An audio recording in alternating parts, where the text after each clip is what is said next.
In this video, we're going to look at an example to calculate a confidence interval for a population proportion. Suppose we wish to estimate the proportion of people with diabetes in the adult Humboldt County population. A group of nursing students collects a random sample of 1,016 adults and identified that 350 of them have diabetes. Let's construct a 95% confidence interval for the population proportion of adults in Humboldt County with diabetes. Before we start cranking away on a formula, I just want to note how this proportion is connected to a binomial variable, where either the individual has diabetes or they do not. But when we divide by the sample size, then we'll have a proportion. Now let's identify all of the elements that were given to us, and then we'll look at our formula as well. We were told that the sample size is 1,016, and in that sample, 350 individuals had diabetes. So that is the proportion, 350 out of 1,016. So we know about our sample. What we don't know is about the population. That is why we're creating a confidence interval, and that's why it's a confidence interval for the population proportion. Let's see this formula again. We developed it in the previous video. This formula starts with that p hat, the point estimate, plus or minus a z critical value. I know that looks like some crazy notation, but it's really not hard to find. We'll go look at it in the z table, and then we have to multiply by this standard error p hat times 1 minus p hat, all over sample size, and it's all within the square root. Sometimes it's nice to have a decimal representation, and I'm going to find that for our p hat here, about 0.34448. We now know what value we will plug in for the point estimate. We are going to use that over here as well. Sample size was given. We need to figure out this z critical value. We're just going to look in the little table on the z table. That sounded repetitive, but there's a little mini table, and I will show you that right now. So here's the z table. If I scroll down to the bottom of this first page, there is this little mini table, and it's like our little cheat sheet table for these critical values. It has that notation there. We don't really need to worry too much about that. Because the question asked for a 95% confidence, we're going to just extract this number for our critical value, 1.96, and that's it. So I know I'm going to plug in 1.96 there. Let's get this all together. We're going to create a 95% confidence interval. It starts with the point estimate p hat. It's written in pink up there. 0.34488. We'll eventually round that, but I'm going to hold on for a minute before I do that. Plus or minus this number we found from the table. Pretty easy. And now I need to write out this big square root. It's going to be a big one. P hat 0.34488 times 1 minus that decimal, and in the denominator n, which was 1,016. I'm going to compute our standard error first, that big square root, because there's a lot to type here, and so I don't want to mess it up. 1 minus 0.344488. Now I've opened a parenthesis. I'm going to close it. That's for the 1 minus. And now I need to divide by n, 1016. I have one more parenthesis to close for the square root. That should be a pretty small number, as expected. Now I'm going to write that down, but while I'm here with my calculator, I'm going to multiply that result by the 1.96, so I can just get it done in one step. So times 1.96. Okay, I'm going to write all of that down and before we proceed any further. Okay, I've retranscribed our standard error about 0.01. When we multiplied it by the z critical, we got 0.029.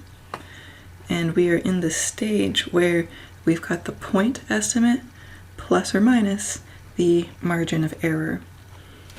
So we can transcribe that as, I like to use interval notation.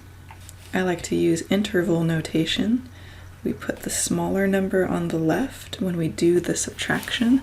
I guess I should do the subtraction. 0.3488 minus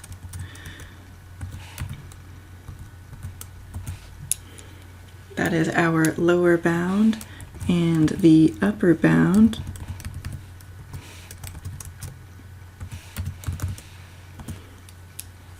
okay. I have written the lower and upper bounds, and I believe I have rounded them to 3 decimal places. And so this is our 95% confidence interval for the proportion of folks, adults in Humboldt County with diabetes.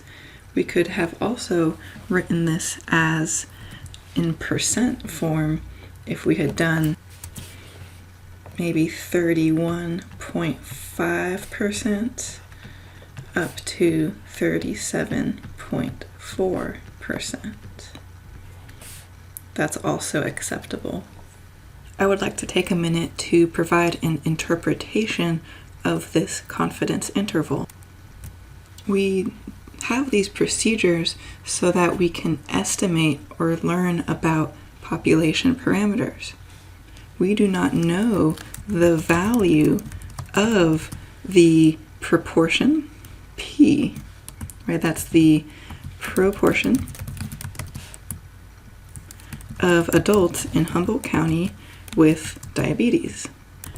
Because that is a parameter, right? It is unknown. We also do not know if the parameter is in the interval that we have created.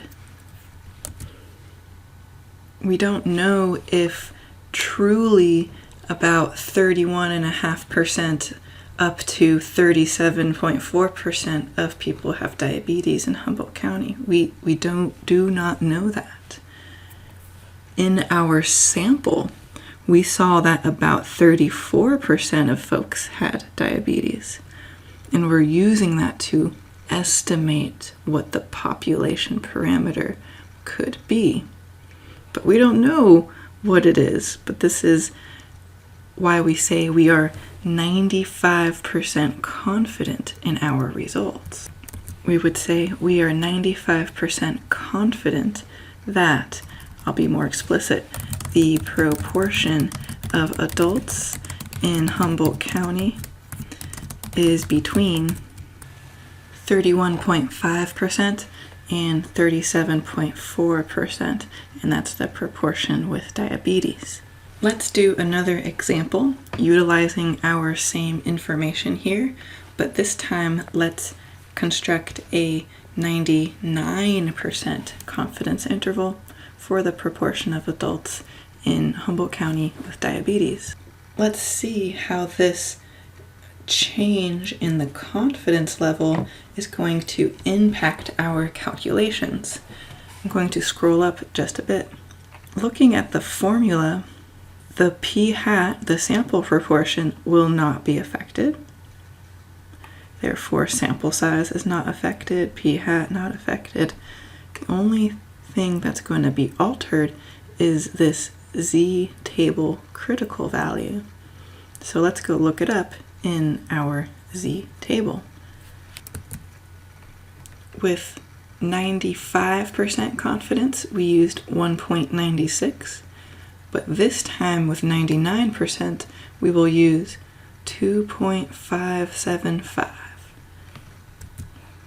Okay, so I am showing my screen so I can be a little lazy here because I know we're just going to use a lot of our previous work. The sample proportion is the same, 3.44488. We are changing this z critical value. That is the one element that is going to be altered here. Maybe I'll highlight that in red. The standard error, that big square rooted amount, I'm not going to rewrite this whole square root, right? Because it's going to be the same number. I'm just going to write this 0.0149. Now I'm going to get out my calculator and calculate this margin of error. Okay, here I go in my calculator. The margin of error will be about 0.0383. Now I will calculate the lower bound by performing this subtraction, and then while I'm here I will also do the upper bound by doing the addition.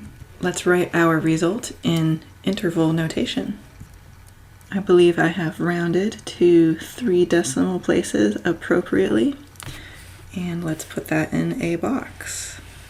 And we're going to make a comparison between our 95% confidence interval up here, and I'm going to label it for clarity, and this one is our 99%. I will also write this in percent for those who prefer percentages. That would be a 30.6%, comma 38.3%. Which one of these confidence intervals is larger? And by that I mean which one of these intervals encompasses a larger range. Certainly the one on the bottom, right? The 99% confidence interval. The reason for that is because we need to be more confident in our results. I like to think about it as a you have to cast a bigger net. More analytically, because as the confidence level goes up, so does the z critical value.